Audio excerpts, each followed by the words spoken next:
filled for ivermectin, at one point nearly 25 times what was normal. I think it is time to stop the vaccines. If anything out there in COVID-19 needs to stop, it's the vaccine program. This is Dr. Peter McCullough, a Texas cardiologist from a group called the Truth for Health Foundation. And he tried to tell me that a person's chance of dying from the vaccine is actually greater than getting COVID and dying from the disease. You don't believe that the COVID vaccine is actually helping us, and that's the... No, there's no evidence of that. You don't believe that there's no evidence that any of the vaccines are helping? No, they haven't. But there's plenty of evidence. Public health experts say that in just 1 year, the COVID vaccines have saved more than 1.1 million lives in America alone, and that people who aren't vaccinated are 14 times more likely to die of COVID. He still argues that instead of the vaccine, doctors should be encouraging early treatment with medicines like ivermectin in combination with other therapies. And he says he's hopeful about a new drug to treat COVID from Pfizer. A lot of patients are coming in and demanding some of these drugs.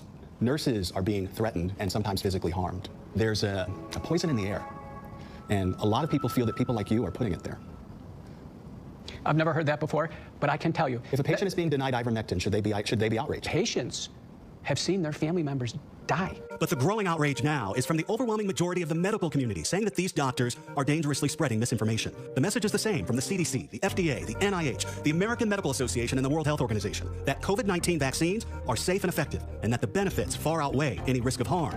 And like dozens of randomized trials before it, there's a new reputable study of 500 patients in the Journal of the American Medical Association that found, quote, no evidence that ivermectin works in reducing the risk of severe disease. Ivermectin is not a recommended treatment for COVID-19. It is not a recommended drug to prevent COVID-19. We went to Duke University in North Carolina, where they're leading the largest ever randomized study of ivermectin with patients across 50 states. You would be randomized between the active drug and the placebo. They'll soon answer if it helps treat COVID at all, and right now, they're not recommending the drug either. I certainly understand at the beginning of the pandemic, when we did not have an understanding of what may or may not work, that people were looking for solutions so-called off the shelf. But at this point, where there are 3 or 4 drugs that can be used for COVID-19, we should be using those first instead of pushing this drug. That's right. Hey, welcome back. It is Phil Valentine Show. Conservative talk show host Phil Valentine was one of the most powerful voices pushing repurposed medicines like ivermectin and hydroxychloroquine and preaching against the vaccines. I've never seen a drug so vilified in my life. He was unvaccinated, got sick with COVID last fall, and tried ivermectin. Weeks later, he died. Do you think that taking the ivermectin gave your brother false confidence?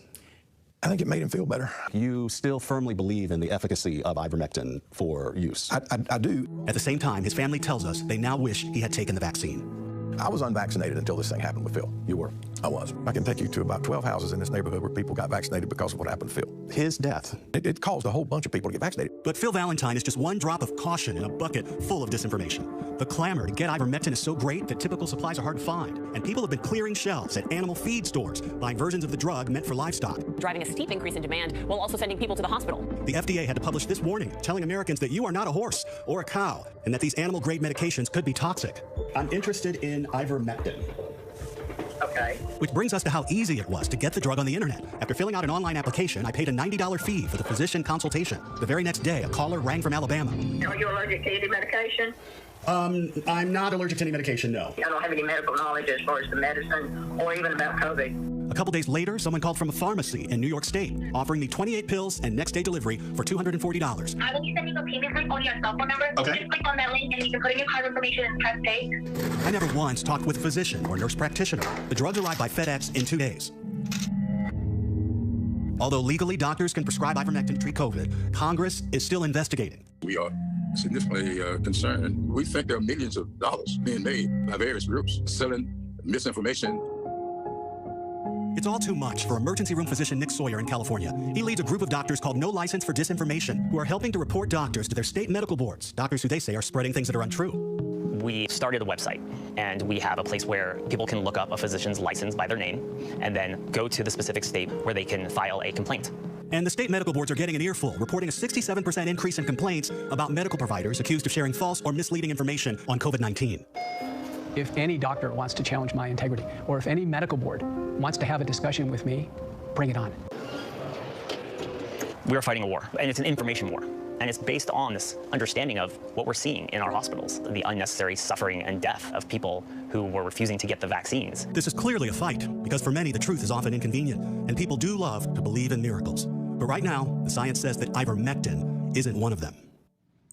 All right, our thanks to Steve Osunsami for that report. Coming up on ABC News Live, the major Supreme Court decision just in involving the Boston Marathon bomber and the death penalty. Stay with us.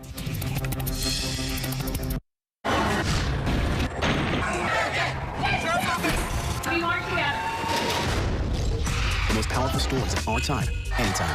Nightline. Now streaming on ABC News Live 2020. True crime, cinematic, real-life drama, stunning, the unthinkable. Follow the clues, The Hunt, True Crime 2020. Now streaming on ABC News Live. Admit it. These days, what you need to know seems to change just about every day. What is it that you really want to know, need to know? To help you not just get through your day, but to make the most of it. Feel smarter. Feel better. Feel happier. Well, how about a third hour of Good Morning America? GMA 3, what you need to know. Now streaming on ABC News Live. It's all about you. I know what happened, and I'm not guilty. Why the fascination with criminal trials? Figure out what's really out there. She revealed she had murdered his family. I know in my heart they did this. It's the time of suspicion. The ending's really tough. You don't know when the truth is going to be difficult to find, unless you try to find it. America's #1 news, ABC News. Most watched, most trusted, and streaming live to you anytime, anywhere, and free. This is ABC News Live, America's #1 streaming news, free to you 24/7. Watch America's #1 news whenever you want it, wherever you are, anytime. ABC News Live, streaming live and free on all platforms. Welcome back to ABC News Live. We're following the latest developments in Russia's war on Ukraine, but here are some of the day's other top stories as well. We have breaking news. Supreme Court has voted 6-3 to reinstate the death sentence for convicted Boston Marathon bomber Dzhokhar Tsarnaev. Justice Clarence Thomas wrote the majority opinion, saying Tsarnaev committed heinous crimes and received a fair trial. U.S. employers added 678,000 jobs in February, much more than analysts expected. The unemployment rate also fell to 3.8%, down from 4% in January. The numbers are a good sign for the economy as new COVID-19 cases decline in the U.S.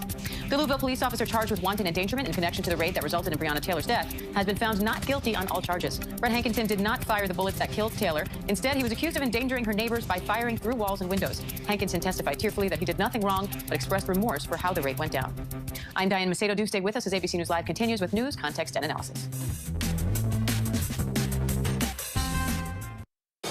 America's #1 news, ABC News. Most watched, most trusted, and streaming live to you anytime, anywhere, and free.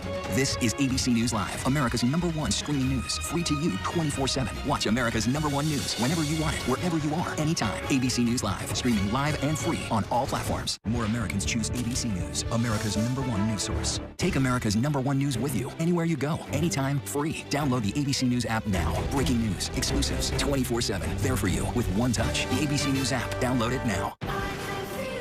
The deeper you go into black markets, the darker it gets. Traffic, Wednesdays at 9 on National Geographic. All right, here we go. You ready? Let's do it. Yes, it's the show America wants and America needs right now. This is What Would You Do? Let's go. How are you? Yeah. So what will you be watching Saturdays on ABC News Live? What would you do? Hey, I guess I just found out. The What Would You Do Marathon, 12 to 6 Eastern, every Saturday on ABC News Live. My favorite show. Christopher Steele, The guy who picked a fight with 2 presidents, and he's lived to tell the tale. that now infamous dossier. Supposedly a tape-showing prostitute hired by Donald Trump urinating on a bed. It would be quite a tape if it in fact existed. I said take out the PP tape. It quickly became a question of how much of this was accurate. This is the stuff of movies. A lot of this is the stuff of movies. Story of epic proportions. Phony stuff. It's a bunch of crap. It changed history.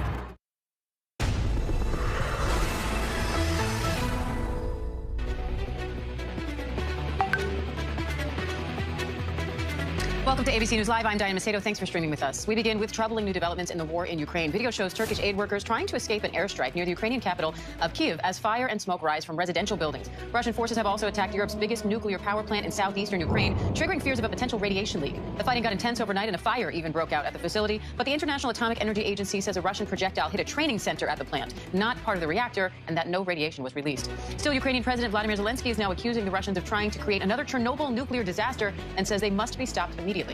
Let's bring in senior investigative reporter Aaron Katursky in Ukraine, along with ABC News national security defense analyst Ms. Mulroy for more. Aaron, I'd like to start with you. The UN Security Council is set to hold an emergency meeting about Russia's attack on that nuclear plant in Ukraine. The U.S. Embassy is calling this a war crime. So what are they hoping to accomplish with this meeting?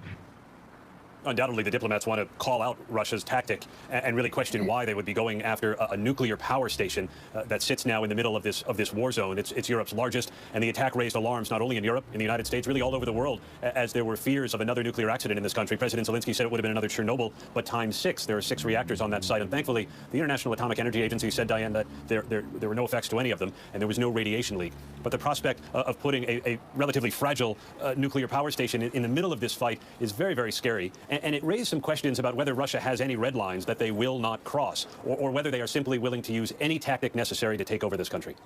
And Mick, Russia's foreign ministry says U.S. military intelligence launched a campaign to recruit private military contractors to send to Ukraine. Is there any credibility to that claim? Diane, I don't think there's any credibility at all to that claim. That is something that essentially Russia does under what's called the Wagner Group. So they're essentially putting their activities on us. The U.S. military does not need private contractors. I would think they would dissuade former veterans from going over there to serve right now. I know they would not promote it. So I don't think there's any truth to that whatsoever. Aaron, Ukrainian President Vladimir Zelensky is accusing Russia of planning to stage a fake rally in support of Russia after taking control of the strategic port city of Kherson. So what do we know about what happened there, and how important is the illusion of Ukrainian support to the Russian cause? Well, the Russians undoubtedly want to try and show that there is some popular support for what they're doing here, when by and large there is not. Certainly not in that southern port city of Kherson. The Ukrainians say they've already seen buses of people coming up from Crimea to stage this rally that would give the impression that the Russians are here as liberators and the Ukrainians are welcoming them. In fact, we've seen just the opposite. Ukrainian citizens, when Russian tanks and troops come into their cities, stand in their path and try to turn them aside simply by yelling at them to go home. And we've seen President Zelensky make direct appeals to Russian mothers saying, do not send your sons to die here. Both official Ukraine and its citizens doing what they can, rather bravely, to stand physically in the way of the Russian advance. And Mick, Russian President Vladimir Putin says Russia will cope with sanctions, saying his country will benefit in the end. So what more can U.S. allies do to put pressure on Putin? So I think the key word should be isolation. The sanctions will have a significant impact on the Russian economy and the Russian people. President Putin might not care much about the Russian people, but he's going to care about the oligarchs who essentially keep him in power. So the sanctions should hurt them the most. Second, we should look at diplomatically isolating Russia, which means countries should essentially send Russian diplomats home and shutter their embassies. They should not have the same stage as every other country in the world based on what they're doing. And then third, we need to continue, if not double, our efforts to get weapons into the hands of the Ukrainian resistance, the Ukrainian army who is fighting so hard to keep Russia out of these cities and repel this invasion. It is a Herculean task, but these are things that we should be doing and we should continue to do. And Aaron, what are you looking out for in the next, well, I should just say in the next night? Things are developing so quickly. They really are, Diane, and night is coming, and that's when the fear takes hold and it becomes rather restless for the people of these besieged urban areas. You can see, as you look at a map of Ukraine, where the Russian forces have been and where they may be heading. They've made advances in the south, from which they could move up north toward Kyiv along the river. They've also made advances in the northeast, and forces may not be as interested in holding ground there, but simply moving past it to try and take Kyiv, moving in from the east toward the west. And then there's that convoy that's been menacing the capital for the last several days. It doesn't seem to be going anywhere, but Western defense officials have told us they're concerned Russia's using the time to resupply and then could strike at any moment. The feeling is they still want to take the capital and decapitate the government. All right, Aaron Kaczynski, Mick Mulroy, thank you. And coming up, the UN says more than 1 million people have fled Ukraine since the war started. When we come back, we'll talk to one of those refugees live. With so much at stake, so much on the line, more Americans turn here than any place else. ABC News World News Tonight with David Muir, America's #1 most watched newscast, now streaming on ABC News Live.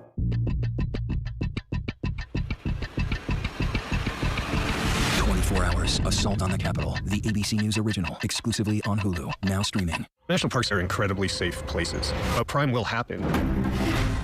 My wife is home. She's in really critical condition. At that time, I thought it was just a tragic accident. There's still a lot of questions we need to ask. There were small things that didn't totally add up. This is too high for Harold, that have died now. I was shocked. Something's not right. Admit it. These days, what you need to know seems to change just about every day. What is it that you really want to know, need to know? To help you not just get through your day, but to make the most of it. Feel smarter. Feel better. Feel happier. Well, how about a third hour of Good Morning America? GMA 3, What You Need to Know. Now streaming on ABC News Live. It's all about you. America's #1 news, ABC News. Most watched, most trusted, and streaming live to you anytime, anywhere, and free. This is ABC News Live, America's #1 streaming news, free to you 24/7. Watch America's #1 news whenever you want it, wherever you are, anytime. ABC News Live, streaming live and free on all platforms.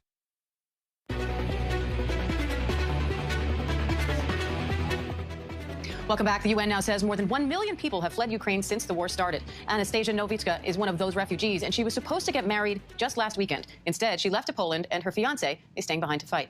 Anastasia is joining me live now with more on her story. Anastasia, first of all, I'm so sorry for what you have had to endure here. Can you walk me through what happened as you realized that you were not only going to have to cancel your wedding, but also that you were going to have to leave your home and your fiancé? Hi everyone. So basically my life got destroyed just in one single night. We were getting everything ready to the wedding. We've already started decorating the hall. All the guests were booked. Some of them were already in my city waiting for the wedding date. And when I woke up early in the morning, I realized that unfortunately it's no longer going to happen. A huge war started in Ukraine and nobody knew what to do. I thought that everything would be safe in my city, but then on the second day of the war, on the 25th of February, while I was asleep, I heard that bombs were attacking the airport next to me. So the attack was so hard that all of us were awake just in a few seconds. We're into the underground, but thank God everyone were safe. And I know it was February 4th, just a month ago, that you tried on your wedding dress, or your potential wedding dress at least. You took photos. We're looking at them now. How do you process everything that has changed in just a month? I can't even tell you how I feel right now, because I feel as if I'm destroyed. I feel that my complete life is destroyed. I had to leave everything I had in my country. I had to leave my fiancé. I had to leave my relatives, my friends. And when I walked into my room to say bye to my dress, which was hanging next to the wardrobe, I started crying, because God knows when I will wear it again. And if I will see those people who I left in my house, it was very difficult. And I'm still hoping that the next day I will hear magic words that the war has finished and that I can return back and start planning my completely new life and rebuilding our country. And I know that everyone is praying for this, but we're just hoping for better. And every day I hear bad news, so I can't get on this anymore. Now that you are in Poland, what are your days like there? And have you been in touch with your fiancé? Yes, we're in touch every day. He's calling me, he's sending me messages. Currently in our city, everything is okay, it's calm. At the moment, he's helping the volunteers to gather the clothes, food, water, and all needed stuff for our soldiers. Also, he's helping to protect our city in case Russians would like to come in. Sorry, as you can hear, that's the siren in my city. Currently, they're having air bombs attacking, sorry. Basically, he's going to build the barracks to save the city in case tanks and soldiers will come in. So hopefully he will be okay, he will be safe. Hopefully I will see him again, and hopefully he will stay alive. Anastasia, what was that siren that we heard in the background there? So basically this was an alarm to go to the underground, because there is a possibility that bombs will come into our city. So to be safe, it rings on my phone and also on the radio to force all the people who are currently outside or in the house or even in the flats to go immediately to the underground. Okay, well in that case, Anastasia, we're going to let you go. We are praying for you, your fiancé, and your safety. Thank you. Thank you. Scary scenario there, even in Poland, not even in Ukraine. And as I mentioned, Anastasia is among more than 1 million people estimated to have left Ukraine in just 7 days, and that number is increasing by the day. Now, at that pace, this could become Europe's largest refugee crisis since World War II. Matthew Saltmarsh, the United Nations High Commissioner for Refugees, joins me live now to talk a little bit more about this. Matthew, more than 500,000 of these refugees are seeking refuge in Poland, just like Anastasia. But the UN is now reporting that the flow of refugees to Poland appears to be easing. So what more can you tell us about that? We've just updated the numbers today, and the overall numbers of refugees are at 1.2 million. More than half of those are in Poland. But as you said, the pattern of that movement changes. It's very hard to say day by day. Most of them have gone to Poland, but significant numbers to other countries in the region. And now also we've seen more cases of people moving on into Western Europe. So it is still a very, very fluid situation. And of course, it depends very much on the scale of conflict on the ground and where people can get to, and of course, if they can get out of the country. Now, Matthew, Europe is giving people leaving Ukraine a safe refuge and extended rights to stay in the European Union for up to a year. But these sanctions will only apply, or these protections, I should say, will only apply to Ukrainian citizens and refugees. So what is the UN planning to do to help other refugees who were living in Ukraine but aren't citizens? We understand, of course, we very much welcome this news from the EU. The Temporary Protection Directive it initially gives a 1-year form of leave, but that, I understand, can be extended until up to 3 years. And I also understand that there are provisions for so-called third country nationals to be able to stay in the EU as well. We'll need to wait for the full details of that to come out from Brussels. But of course, some of those who got over the border who are third country nationals will, we assume, be able to go back to their countries. At least we hope that anyway. So hundreds of refugees from Afghanistan, Syria, Iraq, and Yemen were stranded at the border of Belarus and Poland late last year, blocked from entering the EU. So what do you say about what appears to be this double standard in refugee treatment? Well, we've long been saying to the European authorities, it's very important that you make asylum available to anyone who is fleeing persecution. We've seen a number of what we call pushbacks on the borders of Europe prior to this crisis and conflict in the